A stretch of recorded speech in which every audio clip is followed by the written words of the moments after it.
Excuse me. Excuse me, Reese-san. I need that. Reese. Hi, buddy. Reese, I need this to be able to film. Can you get up real quick?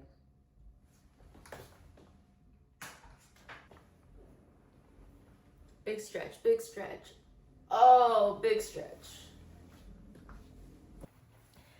Hey guys, welcome back to my YouTube channel. I'm Yani, and today we're going to be talking about some non-fiction books that I want to read in the new year. Now, I'm not sure how clear I've made it in previous episodes, but I do pre-film some of these just to get ahead of my schedule. So at the time of filming this video, I am actually at the very end of 2024.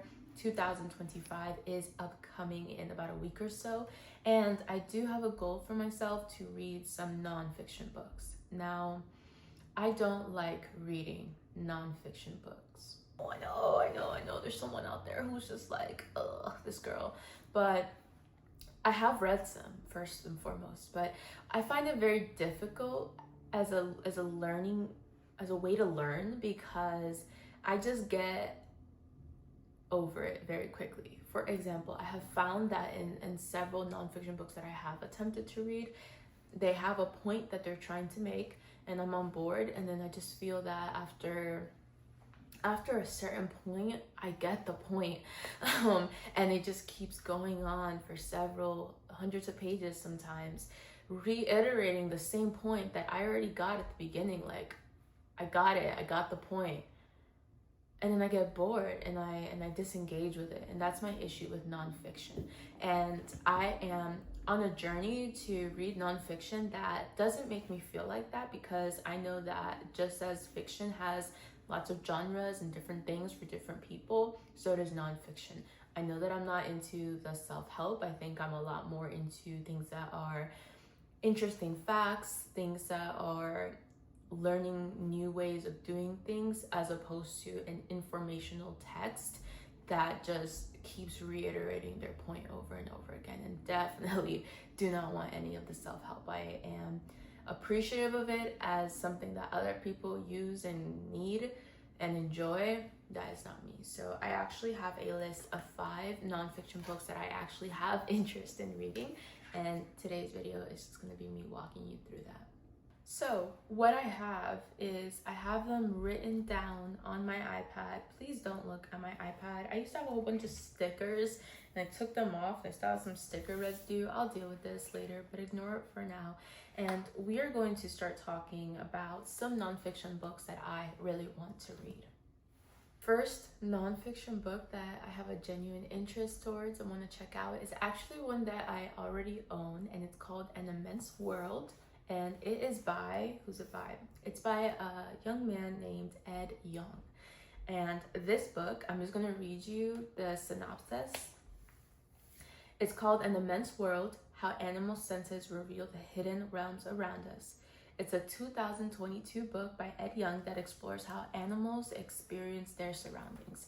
So I do already have the book. As I said, I did skim through the first chapter, very interesting.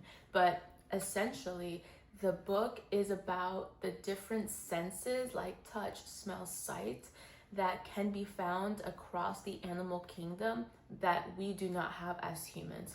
So for example, just from the first chapter, I learned that snakes can see through heat sensory, which they determine through their tongue. And maybe that's not 100% right. Maybe I have misquoted. So definitely it's worth fact checking, because I have not actually put the time into learning the book yet. But that's super interesting for me. It's basically just going through all the different senses and different animals that we don't have as humans, and give us different perceptions and different things that animals experience, like being able to hear at a frequency that we can't hear, or see at night in a way that we can. And I think that's super interesting, and I really enjoy that, so I want to read that too. That is An Immense World by Ed Yong. I found out about this book by watching one of John Green's recommendations. He usually does like a yearly book recommendation, or actually I'm not sure if it's yearly. He's done 2, I believe. So scratch that all together. But I got the recommendation from watching Vlog Brothers, and I was like, heck yeah. And I actually got another recommendation from him You can kind of see it here. I'm not sure. Oh, here's in the men's world, funny enough. It's called Epidemics in Society, and he recommended this when COVID was first happening, and that's just a textbook about the history of disease and pandemics throughout time. And I thought that was very interesting, so I do take his recommendations for nonfiction seriously, because I think he has nonfiction taste that is similar to what I am looking for. But I digress.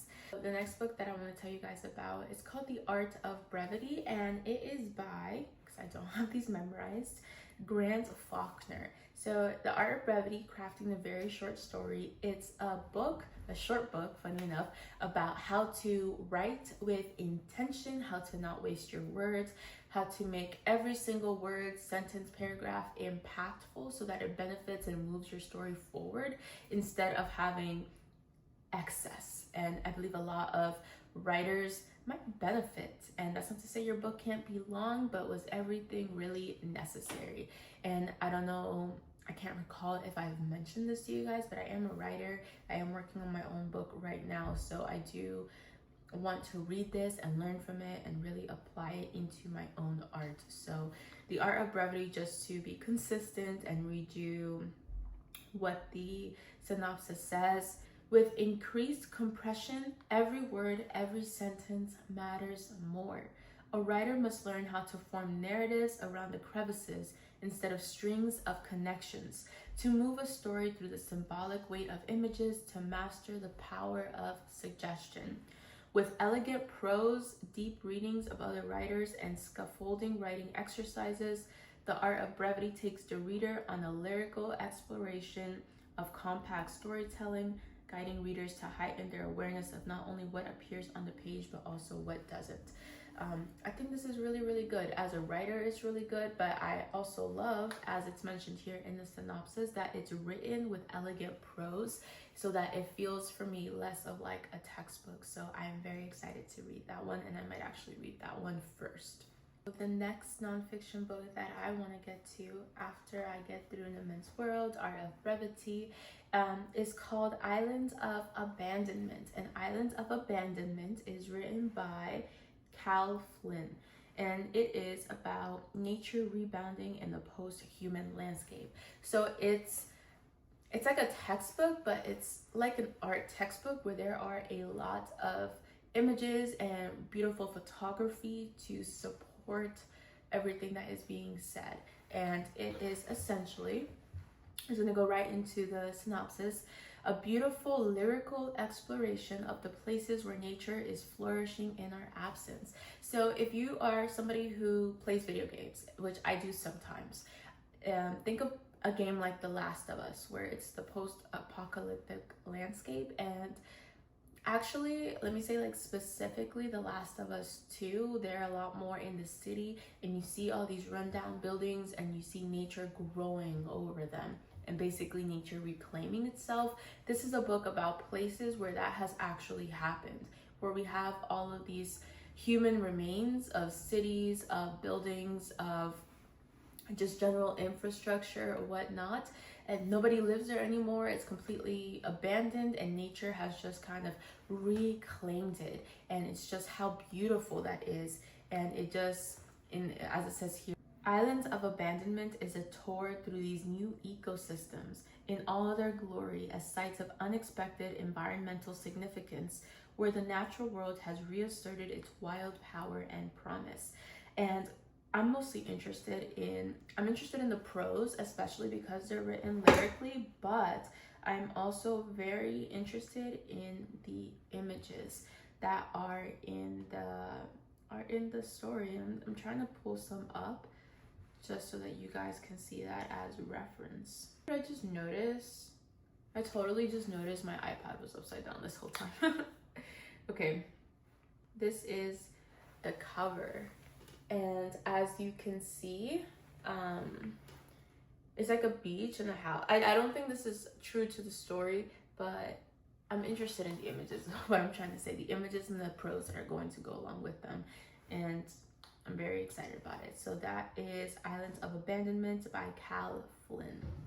And for the last book that I want to tell you guys about, it is called How Highly Effective People Speak, How High Performers Use Psychology to Influence with Ease. And this is written by Peter Andre.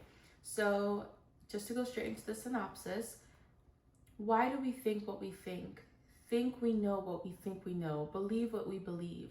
Why do others trust or distrust us? Because hidden, little-known secrets of psychology influence everything about us. Neglecting them is swimming upstream. So I'm not sure that this is a huge synopsis, okay? That's the longest synopsis I've ever seen on a book. So to paraphrase it, in How Highly Effective People Speak, you'll discover 194 communication habits of highly effective people that are backed and proven by 57 scientific studies. I consider myself to be an extremely effective person and a very articulated communicator, but I could always improve. I'm not perfect. I have a lot to learn, and I believe that this book might elevate my communication skills to that next level, and that's why I want to read that. I do take a lot of pride in being well articulated. I believe that having a well-rounded vocabulary and being able to communicate your feelings and wishes and questions well will open up a lot more doors than people seem to realize, and have opened up a lot of doors in my life. So I'm only looking to further improve that skill set, but that is why I want to read How Highly Effective People Speak and learn some of the science of influencing. Influencing is different from manipulating. I feel like I have to put that out there, but there is just a way to speak so that you are understood and so that you can get your desired outcome. So that is one of the books that I really want to read as well. So that is it for every single nonfiction book that I want to try to read next year. I do like to leave some room for a surprise. Perhaps I read one and not the other, and maybe I replace one with another one that I find more interesting, but these are the ones that I really want to get to. I wanted to say that maybe I'll get to these and more, but like, who am I kidding? These are 4 books, just 4 books, which is about an increase of 3. I read one nonfiction book this year. I did not finish it. That was a Stolen Focus one because I just got bored. And hopefully that doesn't happen with these, because I attempted to choose books that are really aligned with things that I'm interested in, and not just, I don't like self-help books. I'm not a fan. So I really just want to get to these. I think in the introduction, I may have said that I have 5 books instead of 4 books. I can't count. I'm not good at math. We all have strengths. And I just think 4 is the most realistic, because that is that's quite a percentage increase, given that I only read 0 to 1 on any given year. So 4 would be incredible. I would be tremendously proud. I look forward to all of these. I already own 2 of them. I own An Immense World, and I own The Art of Brevity, which is one of the books that is behind me here. I don't think you can see it because I'm blocking it, but so most likely I will get to those 2 first, just because obviously I already own them. I do also like audiobooks for nonfiction, so perhaps I get the audiobook to help me with some of the others.